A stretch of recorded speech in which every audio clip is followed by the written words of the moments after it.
What's up, crypto kids? Blockchain, all my friends. How y'all doing? So, lots going on in the world today. I know I've been out for a little bit.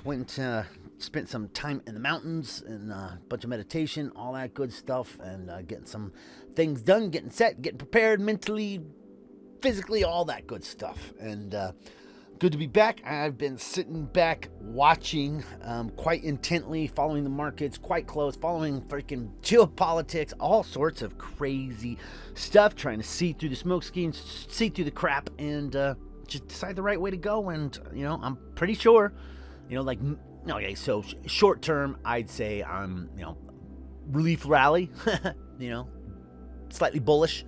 Midterm, extremely bearish. Long term, crypto, of course, very, very, very bullish, And that's kind of where I'm at with crypto as far as like stocks, equities. Same thing. We're going to be getting a little relief rally here and could have some nice October. And through the rest of the year, risk assets may be okay, depending on, as we know, the stock market is correlated until it's not correlated. One thing it has proved not to be correlated to is the overall economy, right? We still have Amazon just suffered from earnings reports and dropped, pretty significantly, like down freaking, tweeted about it just, down substantially. Look at this, down 17%. We had Facebook down 25% yesterday. That's a little bit different, not based so much on earnings reports, but this was just based off of earnings reports. Amazon goes down, a bunch of other stuff goes down, and altcoins freaking jump through the moon. What's going on there? Who knows? Well, a lot, and we could get into it, but, we should have a nice little rally, I would think, in risk on assets for, I would say, a short time being. October looks like that is going to be a thing again. As far as in the news, Elon clearly bought Twitter. I think that's good. Doge pumped hard. And, is he like an Illuminati puppet boy who wants to put brain chips in your head? Sure. But he's kind of like the Prometheus, right? He's the the Joker of the bad guys. But, very interesting. And if he can provide some more free speech and slow this controlled, demolition of our speech through the internet and through the powers that be controlling all the gates, if he can slow that down, it's a good thing. So we'll let that sink in for a little while. And pretty positive thing, I think, overall. If you were a fan of free speech, which I imagine you are, you wouldn't be listening to this crypto channel. This is a great thing. And overall, it's 6 of one, half dozen in the others. But would you rather...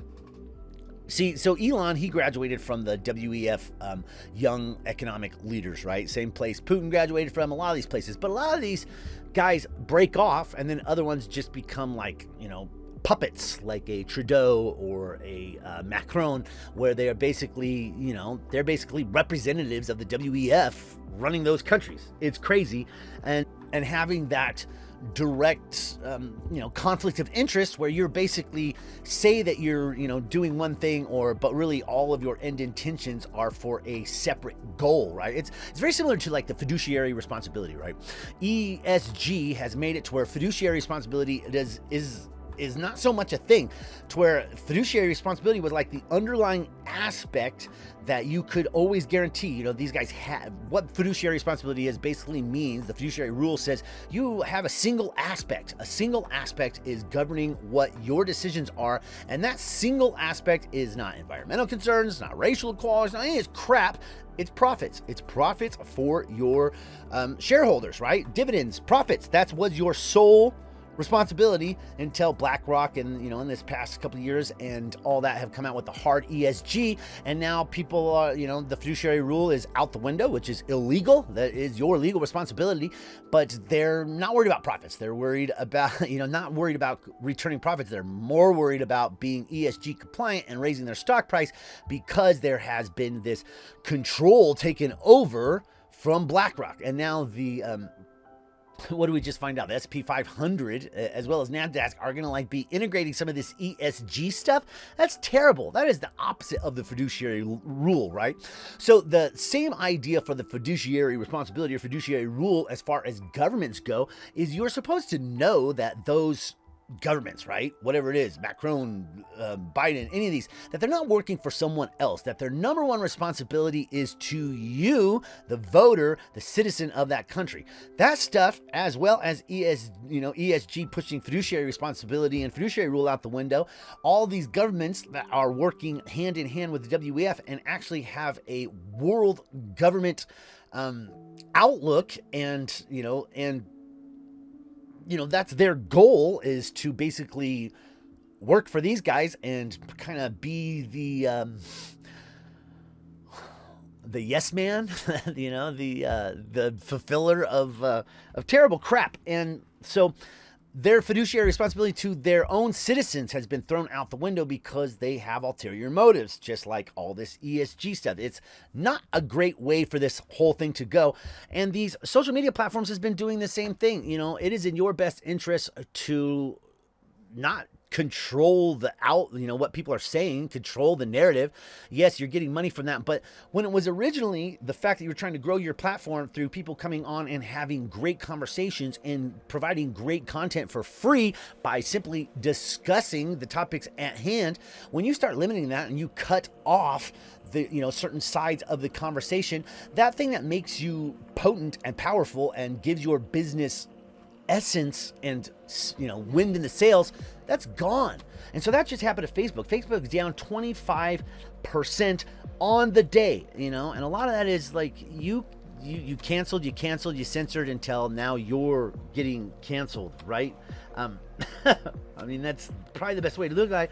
Facebook looking like it could possibly go bankrupt. And if all these people start moving to Twitter to have a more free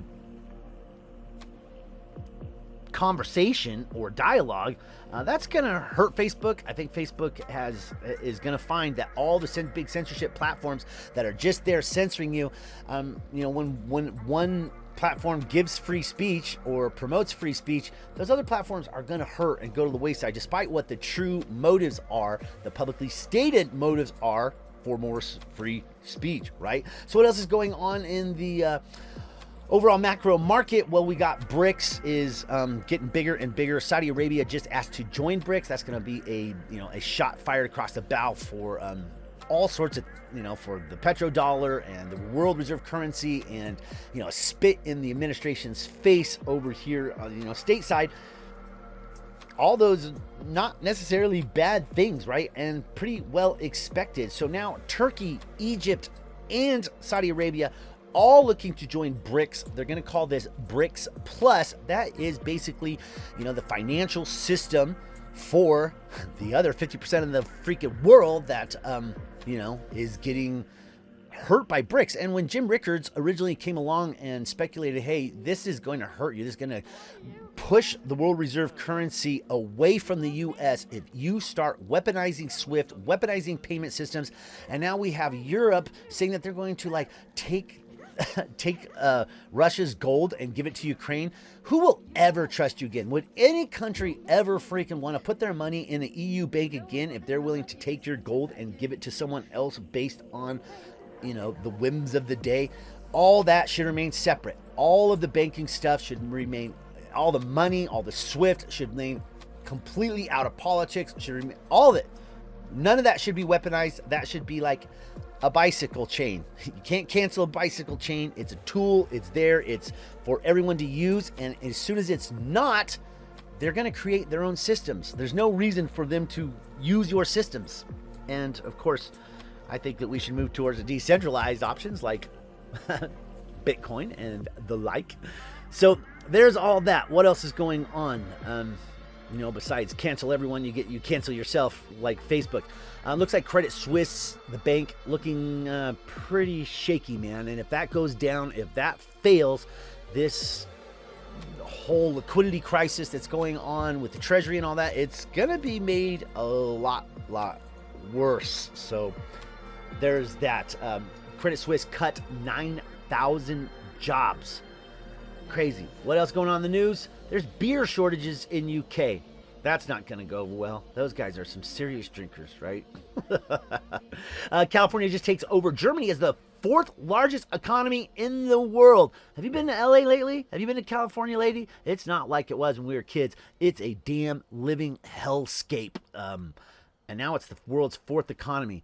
The spread of the haves and the have-nots, what the rich have to the poor, has become ever greater as they're slowly and surely wiping out the middle class. It's pretty crazy. What else? Auto loans starting to fail. We know that they've taken a whole bunch of loans, and just like in 2008 where they created collateralized debt obligations based off mortgages and homes, they now are creating these collateralized debt obligations off of used car and used automobiles loans and some new loans, lumping them all up into credit and then dumping those on pensions. When those things go down and people start defaulting on auto loans, the pensions are going to feel it. And don't forget, not long ago, all pensions in UK, or a big huge chunk of the government's own workers' pensions, was minutes away from being liquidated and wiped out until England came in, pivoted, and bailed those bastards out. Without that, whole bunch of pension holders in UK would have been wiped the hell out. That wouldn't have been good. Silver is one of the, as I've said for a long time, one of my favorite altcoins is physical silver.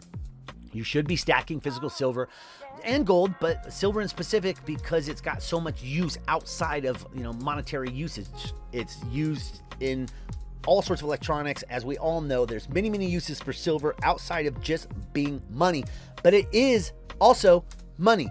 And right now, if this whole silver thing, eventually what happens, right? Everyone who's holding SLV, holding silver in different ways, in the COMEX and all that, they're going to be made whole, but they're going to be made whole with paper. They're not going to be made whole with silver. Only the people who are actually holding silver are going to have silver, and JP Morgan's going to have the rest of it. Right now, because there's so many 5 and 10 ounce shortages in bars, they are taking the large bars and calling them bread loaves and slicing them into slices in order to sell people 5 and 10 ounce chunks of silver. You still get good silver coins, but there is a weight. Right now, this is what's crazy, is that there are entities out there, big silver entities, who right now are willing to buy your silver at 10% over spot. If you have physical silver and they can see it, it's coins, they will buy that for 10% over spot. Pretty crazy. Remember, silver denominated in with a US stamp of some sort is going to be worth even more. We're not going to get into that right now because we'll be here all day. This is Arthur Hayes. Arthur Hayes is right about 70% of the time, and he thinks that we are moving into a slight little alt season here, and I would agree that risk on assets should be looking pretty sharp for just a little bit. And so that's primarily all the in a huge lump what's going on in the macro picture. There are a lot more micro stuff going on. Sam Bankman-Fried sure looked like an idiot. He's this guy is the George Soros of crypto. He is not a nice guy. He is not here to help us, and just because he has captured so many of the YouTubers out there by promoting them, being their sponsor, I see a lot of them cutting ties with him now, at least the ones that I would consider more above board or less slimy. They're kind of cutting ties with Sam Bankman-Fried and his stuff going on now. But he's not a good guy. He's not here to help you. He's basically, I would consider a WEF puppet in the I know it's a lot to say, but yeah, he's not a good guy, and he's not here for your benefit. All right, we got a lot more microeconomic stuff going on with different platforms. Drip has got some good stuff going on, as well as Prometheus, and there's just so much good stuff in the crypto world going on. But we also have platforms crashing, moving away, doing terrible things, reducing payments, all that good stuff. We'll be getting into a lot more of that as I start coming off the sidelines and talking to you guys a lot more. But wanted to give you a quick macro update. as things are, looking kind of odd. We're in a time that we've never been before, and it's all very interesting. Let me know what you think. Comments down below. All that good stuff. Like, subscribe, all that jazz. CryptoMusic. Gonna catch you guys on the flip. Hope you're having a hell of a great day. Hope you got yourself ready. Hope you got some cash on hand. Right now, I will be taking signals. The signals in the group, I am like loading into those, but I'm jumping out. I got stop losses set, all that good stuff, and just letting this thing rip. Appreciate you guys. Hope to see you over in Telegram. Leave me a article down there or anything of interest, because that's where I get a lot of news from you guys. Appreciate you. Catch you on the next one. I'm out.